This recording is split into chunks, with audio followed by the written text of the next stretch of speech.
This is the Investor Connect podcast program. I'm Thom Martin. I'm the host of this show in which we interview angel investors, venture capital, family offices, private equity, and many other investors for early stage and growth companies. I hope you enjoy this episode. Investor Connect is a 501c3 nonprofit dedicated to the education of investors and startups for fundraising. Please consider donating $100 to the program to help others in their investor and entrepreneur journey. You can find the donate button on the investorconnect.org website. Hello, this is Thom Martin with Investor Connect. Today we're here with Thom Singer, host of Making Waves at C-Level podcast. Thom is also an executive search consultant, author of 12 books, and has been featured speaker at over 1,000 business and association events. Thom, thank you for having me on your show, and thank you for joining us today. Paul, thanks for having me here. This will be fun. Great. Well, I think you're one of the foremost experts in how to build relationships in the business world, and wanted to talk more about that and why that's important for the startup and the investor in the early stage world. Yeah, no, absolutely. I mean, the old expression is that people do business with people they know, they like, and they trust. And while some people would say, well, that's a cliche, the truth is it still matters as much today as it ever has, that all things being equal, we want to work with, we want to do business, we want to invest with people who we know, we like, and we trust. And we can't just leave that up to chance.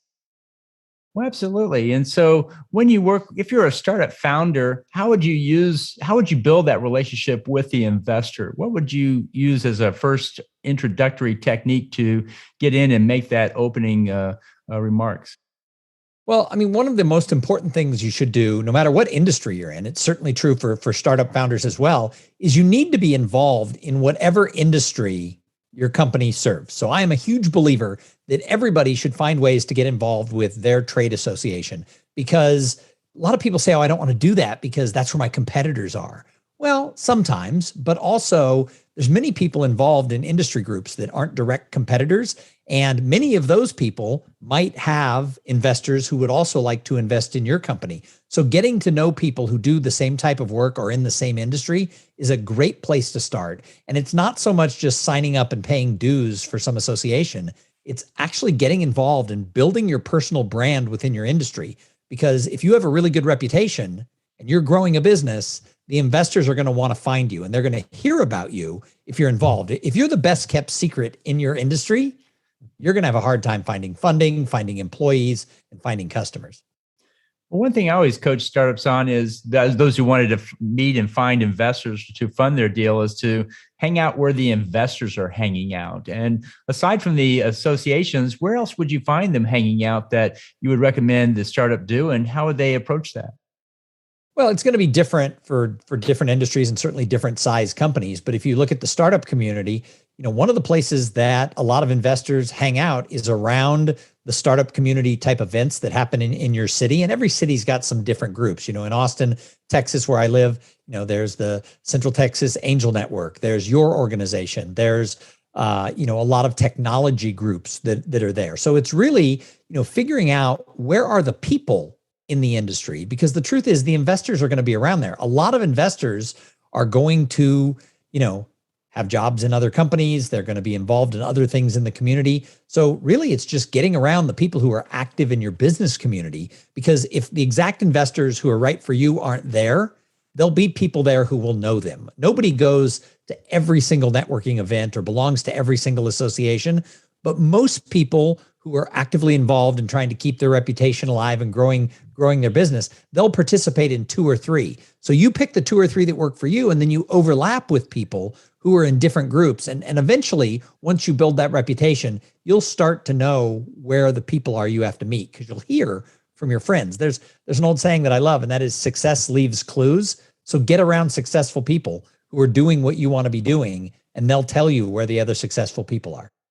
So let's say a founder comes out and comes to the meet and actually sees an investor and engages in a dialogue. What should they do in that first conversation with that investor?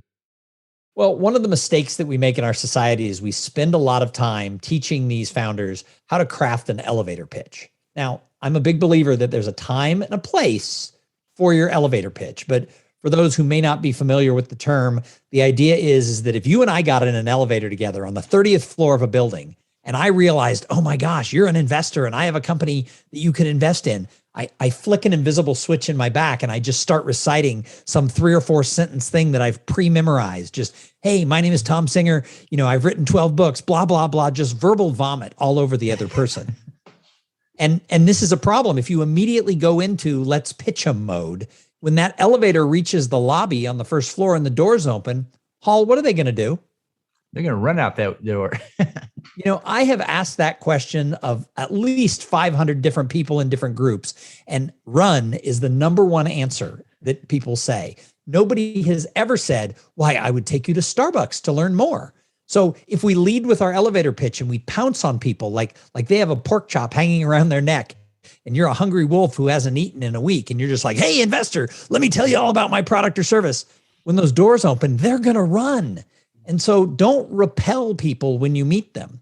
The better thing to do is to learn more about them, learn why they've come to the networking event that you're at. Or if somebody introduced you and you're having coffee, learn more about why they're trying to meet people who might have companies that they can invest in. The more questions you ask, the more they're going to like you. They've actually done like academic surveys where you've seen this probably like on reality television. They send somebody out on a blind date and they put a camera in the flowers and they float microphones in the beer and they record everything. And then afterwards, they interview the 2 people on the date. What did you think? The person who talks the most says, oh my gosh, I love them. I hope we get married and have 3 kids. The person who talks the least is like, yeah, I don't know that I want to go out with them again. So instead of just telling them everything about you, ask a lot of open-ended questions, get them to tell you about them. And at some point, they'll start asking questions about you. And now you'll know where to take that conversation so you can build a better relationship. So how do you close that conversation in a way that lets you reopen it later? Because with pitching, it's multiple interactions. You have to come back and give new information. It takes a while for the investor to absorb all the information. There's no way you do it all in one stage. But how do you set it up for that long-term process? Well, it kind of depends where you're having the conversation, right? It's going to be different with every situation. Is it a formal meeting? Is it an informal meeting? Is it a chance meeting at one of these technology, groups that you're attending or investment groups that you're attending? And so if you're in that latter situation, one of the best ways to kind of wrap up the conversation and set it up for something else is to say, I would love to talk to you more about this in a more proper setting rather than just, here at the bar or whatever. So set it up that, boy, I would like to go deeper at this at a more appropriate time so that they don't feel that they're being pounced on at that type of event. Now, if you're actually in a meeting and you're sharing about your company, they're sharing about their investment strategy, then the meeting's kind of coming to an end. And like you said, it's not like in a first meeting, people are writing checks. So, then set up what are the next steps. And there's 2 ways you can do that. You can ask them, so what do you think the next steps are? And they'll tell you sort of what they think. The other thing is you can be a little bit more aggressive and you can say, hey, for a next step, what I'd love to do is send you some more information and then maybe we can meet again in 3 weeks. But I think it really comes down to you have to know what situation you're in. The mistake people make is they're looking for sort of network and relationship and personal brand building shortcuts. And there are no shortcuts. I can't promise you, meet somebody, send them a handwritten note, have coffee with them, buy them lunch, run into them at the mall, get a check. I mean, there's not like this automatic roadmap that's going to get there because every relationship is going to be different. It's a lot like dating. For people who are married, you probably didn't propose marriage the night you met your spouse. There probably was a first date, then a second date. Then after a while, maybe you took a little trip together to see if you could get along in that situation. You met each other's family, you met each other's friends. And then eventually the relationship got to the point where you're like, yeah, I could take this one all the way. And you did, or you didn't. And that is the same thing with business relationships. Not every business relationship, not every investor-investee relationship is meant to be, a lifelong marriage. Right. And so how does the founder get that all-important investor email for follow-up communications? What's some techniques they can use for that? Well, if you've met them, a great thing, I think one of the stupidest things right now is people are like, oh, I don't carry business cards. I just tell people to look me up on LinkedIn. That is a really dumb idea because number one, if you meet somebody and you say, oh, I'd love, and they're an investor and you say, oh yeah, just Google me. Now you're expecting they're going to remember your name. And if they remember your name, do they know how to spell it? So you still want to carry business cards. If you're looking for investors and you're not carrying professional looking business cards in your pocket, in your wallet, you got some stuffed in the car, you got them inside every jacket pocket that you have, you might be leaving money in the table because they're not going to remember you later. You might think they will, but they're not going to. So a great way to get someone's email is you have your card really handy and you take your card out when the conversation's ending and you say, hey, do you have a card? Now, they might not because we are moving towards this world where people don't want to carry cards. And the people who really don't want to carry cards are the people who don't want you to contact them. So if they're like, I never carry cards, it's going to be harder to follow up because that's their defense mechanism. However, if they have a card and you switch cards, now you've got their contact information. Awesome. Networking doesn't happen at a networking event. Networking happens in how you follow up with people. So the real power in building a relationship, getting to know people, being able to follow up is what do you do after you meet them the first time? So the business card is still a great tool. Now, if you don't have that business card, linking to them on LinkedIn, if they accept the LinkedIn request, now you have the ability to follow up with InMail.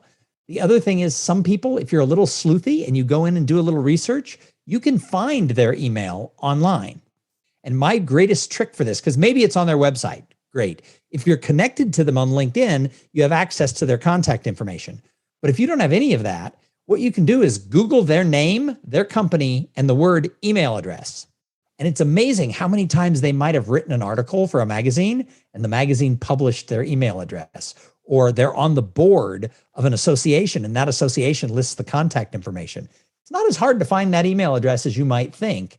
And the other better way is, do you have a warm introduction? Is there somebody you know who can make an email introduction for you? And then you get it. So let's say the interaction happened on a Monday over lunch, and now we both have each other's email. And how fast or what is the right time or to wait before you follow up for that next discussion? Now, maybe if you promise them your deck or something, you want to send them that and so forth. But what is too fast and what is too long in the follow-up process there to just keep the dialogue going in that case? So there's two things that I have on that. One is, like I said before, it's going to be different with every relationship. If you talk to somebody and they're like, oh yeah, I'm totally into this. We're looking for companies like yours right now. You might want to do it later that day or the next day. If it was just a casual kind of get to know each other, there was no real big love connection, but maybe you could establish it, then maybe you wait a couple of days until you follow up.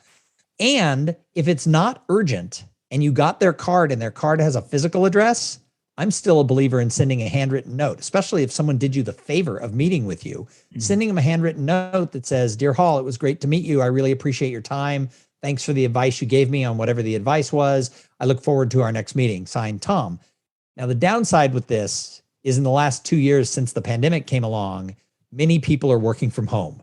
So that letter, if you have their address, is usually their office, and they might only be going in once a week, which means you're sending that letter, they may not even see it for a while. So that kind of ruins my really quick handwritten note strategy is how often are they going to the office? I'm not sure. So lean more towards email. And again, the next day or 2 days later is perfect. That's great. So how much is too much communication over, say, the next month? Is it is there every week too much, or is it once a month? And how do you know if you're over communicating to a potential investor and you need to slow it down or what have you? Well, I think one of the things is ask them. That's why asking them, what do you think the next steps are? If they say, well, this is a slow process, we're 6 months out from launching our next fund or whatever, then emailing them every 3 days might be annoying. If on the other hand, they said, no, now, we're in the process of doing this, then, maybe you need to be in contact with them every several days. So ask them how they want to be communicated with and what they think the best time frame is and what the series of next steps are. And they'll give you the lead. People will pretty much let you know if they're excited about this relationship and they want to see something go farther, if they need more information and they need to just kind of feel it out, or if they think there's no love connection there, in which case that's okay too, because you don't want to be wasting your time on someone who's not interested in investing in your company. Right. One of the things I've learned about fundraising at the early stages, the startup has to do two things. One, they have to educate the investor about the deal. There's usually a lot of background and detail that has to be covered. And two, they have to build a little bit of a relationship of trust there. How does one go about building that relationship trust over a period of time? Well, trust is one of those things that we all think we have at all times. And yet, when the organizations that measure such things show that trust is at an all-time low, it is slower for us to trust people in business than at any time in history. So we have to go in assuming we're not as trustworthy as we think. Now, that doesn't mean we're not really trustworthy, but we have to assume that not everybody is jumping to the, assumptions that everybody's trusting what we're doing and everything else. So it goes back to, I think it might have been Ronald Reagan when talking about the Russians said, trust but verify. So you want to make sure that you're giving people the verification of who you are and what you say you are. And so that's why I think the materials that your company has is really good to make sure you get that in their hands. It's also important to do what you say you're going to do. If you say, I will follow up with you on Wednesday, don't call them on Friday and be like, oh yeah, I was just really busy on Wednesday. You have to set those expectations and then deliver on those expectations all along the way. Because here's the thing, people are always judging you. And sometimes I talk to people and they go, well, that's not fair. Well, I didn't say it was fair. I just said people are always judging you based on your actions. And so, to get to trust, we have to think that trust isn't one thing. Trust is a series of things. There's a gentleman named David Horsager who runs a company called the Trust Edge Institute. And he has broken trust into 8 different pillars, 8 different areas of how people judge you. So it's not this thing that is trust. It comes down to things like, how well, are you at communicating with people? How well are you when it comes to how you connect with people? How is it with the contributions that you make? Because let's face it, people are really looking for results. So we're going to trust you based on the results that you get. And there's no other way to build trust than to go out and do the work and show people results. Great. And then what else can the startup do to, foster that relationship with the investor so that the investor wants to spend time with the startup versus they don't want to spend time? What can you do to, get them more enamored with spending time with you in that case? Well, this goes back to before you ever meet the investors. I think this goes to building your network and your personal brand. If people are talking you up in the community, if people have good things to say about you, if people go, oh yeah, she's the real deal, or boy, he has delivered every time he has had a company, they're going to want to meet you. They're going to want to get to know you better. Let's face it, what is there? 8 billion people in the world. There's a lot of choices out there when it comes to where we spend our time and who we focus on. So if your reputation precedes you, then I think you have a better chance of getting their attention. Great. And then how does one take that relationship to the next level? And, perhaps the investor does make an investment into the company, and now you've got a board member or a valued investor or what have you. And so what happens to the relationship at that stage? Where should it go? Well, all relationships that we have as human beings, all relationships are built through shared experiences.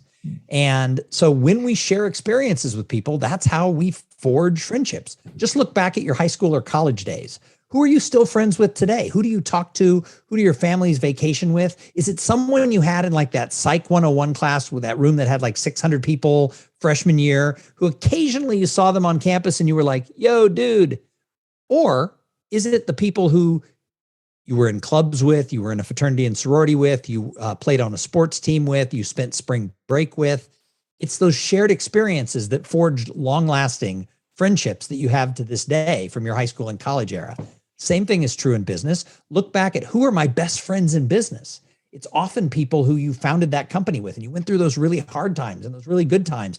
And now you've sold it and you're on to other things, but boy, you still enjoy each other's company. You're always touching base. So you want to make sure that you're including your investors as much as is appropriate in things that the company is doing. So it's not just see them, once a quarter at a board meeting and go, dude, but actually make sure that you're having conversations with them, you're sharing those experiences, and you're letting them be a part of it. One of the reasons I think people want to invest in a company isn't just for the cash at the end.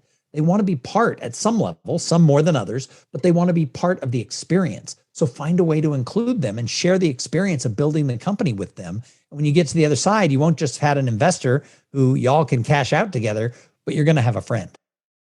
That's great. Well, I appreciate you sharing that information on building relationships between the founder and the investor. You also run a podcast show that's quite successful. To what do you attribute your show's success? So I started my show. It's called Making Waves at Sea Level, C as in CEO, CFO, et cetera. I started it 7.5 years ago. It was originally called Cool Things Entrepreneurs Do. And in its original form and its current, what the show is it's about business tips on how do you shake things up, how do you make waves, and how can we make business more cool from a leadership perspective. And I think one of the reasons it's been really successful is I don't have, much like you don't, I don't have a set of 7 questions that I ask every guest. One of the things that I think is a death to podcasts is 7 questions and a lightning round. After you've listened for 6 or 7 weeks, it's like, I already know what they're going to say. And if one of those lightning round questions is, what's a life-changing book? How many times can we hear the 7 habits of highly effective people or how to win friends and influence people? I mean, after about the 20th guest and 5 of them, 8 of them, 18 of them give the same answer, the podcast is pretty boring. So I structure the whole show like 2 friends having a glass of wine in a bar talking about business. And that's what I get back from the people who listen. They're like, oh, you asked the questions that I would have asked if I was sitting in that bar. I'm like, that's why we do the show. That's great. Do you have any other tips for podcasters who are listening out there on what they should do? Yeah, I think the thing to have a podcast that's going to have longevity and be successful, you have to do it consistently. I think another big killers to podcasts is the occasional release date. Someone does a podcast, then 4 weeks later they release, then 4 months later they release, then they do one every week for a couple of weeks. You want to build a habit. So like if I miss an episode, I release on Tuesday and Thursdays. If I miss an episode, I'll get an email from somebody saying, you're usually my morning drive on Friday, but there was no new show that dropped yesterday. So, people like to have the habit of how they listen to podcasts. So, I say, make it fun, make it upbeat, make each episode original and release on a regular schedule. Great. Well, in the last few minutes that we have here, what else should we cover that we haven't? So, one of the things that I do when I work with executives as sort of a coach and a consultant is I talk a lot about presentation skills, not just in your world where people are making pitches, but everything you do. As I said before, people are always judging you. And one of the great ways to build your personal brand and your reputation in a community, whether that's a vertical like healthcare or another industry vertical, or if it's a local area like Austin, Texas, or whatever, is to be asked to be the speaker at events, whether it's a big conference or whether it's a monthly luncheon by somebody like the Association for Corporate Growth or somebody like that. If you're regularly speaking, people see you as an expert. For some reason in our society, we look at people who present as the expert, and that will help you build your reputation and your brand, but not if you suck on stage.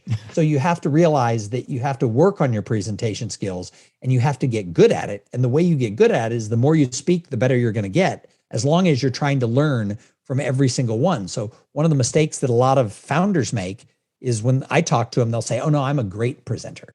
And I'll ask the question, how do you know that? And they'll go, well, every time I give a speech, somebody comes up and goes, oh, that was a great speech.